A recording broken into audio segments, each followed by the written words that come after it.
Shout out to each and every one of you guys. I think a lot of people already covered this. In boxing, Ali Bashir, he got knocked the fuck out. He was talking that smack, and he got knocked out. Ali Bashir is Ivana Habazin's trainer. Um, I think that he's an elderly guy, obviously.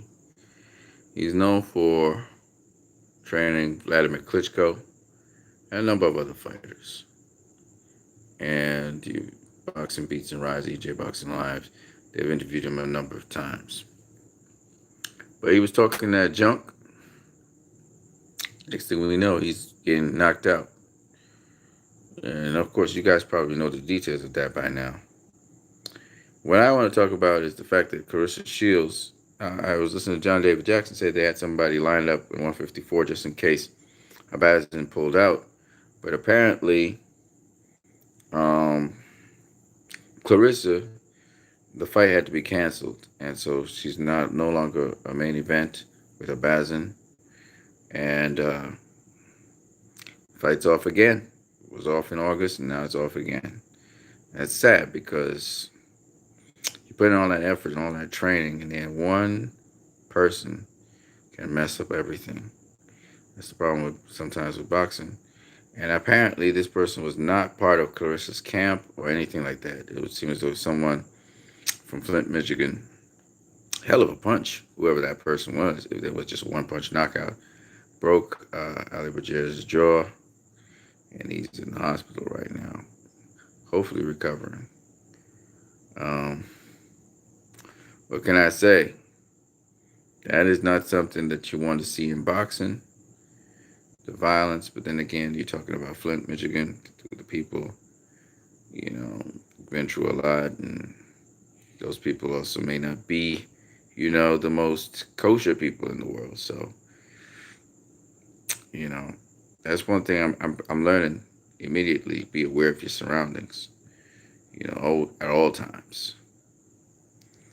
Especially if you're gonna talk smack or talk shit, better be aware of your surroundings. So that's what's up with that. Claressa is now not going to be facing Ivana Habazin, but she may have a replacement. I'm thinking, who's that 154 pounder they're talking about as a replacement? And according to Claressa, she faced this 154 pounder before. So the only person I could think of who could have been that, there are two of them, is Hannah Gabriels. And the other fighter was a 147 pounder that went up to 154. And that would be, I forgot her name right now, but you can check out Claressa Shields' boxing record and you'll see who I'm talking about. So it's one of those two. There's only two people.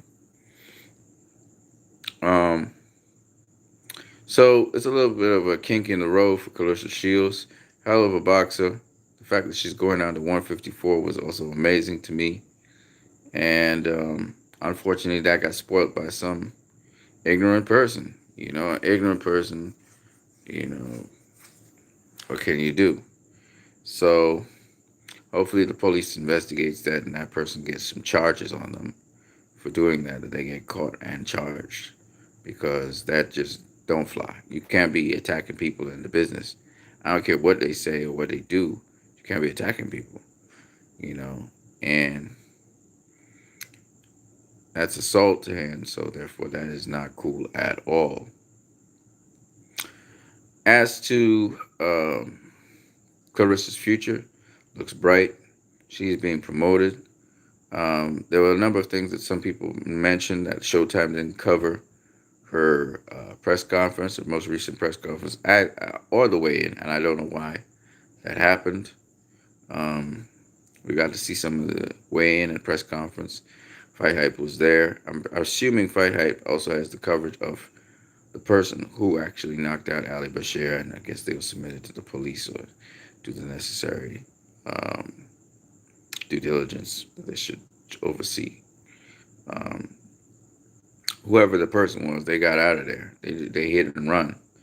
So there was a video where you saw one of the people running through the window, to the door, the glass door. But I don't think that was because that person was trying to escape.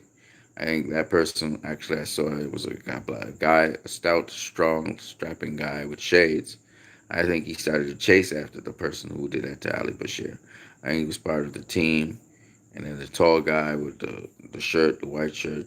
I think he was part of the team. I think they were trying to make peace in the situation. And of course, you had the boxer Ennis, who he also was trying to make sure everything was cool. Um, Honestly speaking, there's danger in you trash talking and even trying to impose your will on other people, whether it's bullying them or whatever. And so you have to be careful at all times. This is boxing, it's a fight game. And fans can get riled up really quickly. That's why Kelly Swanson de escalated the situation between Errol Spence and Sean Porter because of the fans. The fans started escalating, violence could happen, and fans can get very violent, very dangerous. I think shots were fired in the Mayweather versus Berto fight, and it was a fight in the stands. So shit like that can get off and popping really quickly. It doesn't get into the media much, but it's very dangerous. So, anyways, in my country now, they're talking about the Olympic program and people coming back here and actually participating in that. So I thought that was really cool. I'm gonna try to keep my eyes on boxing, see what opportunities can present themselves in my own home country. But yeah, it's a dangerous sport, and in and outside of the ring. I mean, I know a lot of boxers who either got shot or, boxers who have been involved in assault, but they got off. They had to deal with the courts because they had good behavior before.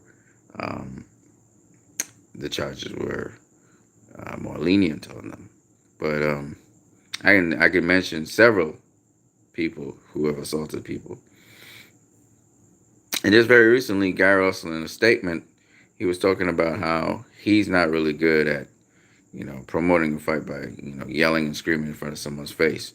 He said he's more of a doer. So if you start talking shit to him, he probably knock your lights out. And apparently, somebody from Flint, Michigan, was of the same mindset and knocked out Ali Bashir. But I think it was a hit and run instead of just man to man. That person was more of a coward, had more feminine values, feminine qualities about them. And no disrespect to women, just saying that the person hit and run. They didn't stand and man up. That's all I mean. Doesn't mean that the women have those qualities, actually. It's just a saying, which probably I need to change. Anyways, people, that's what I wanted to share with you guys. I'm going to my bed. I know it's late in the night where I'm at, but because I woke up somewhere around 10, and then I did something really bad to my body, so I can't go to sleep as I would like to, and I was just recouping from problems, and then I went and did that, so it is what it is. Hope you guys have a good one, man. Peace. We out.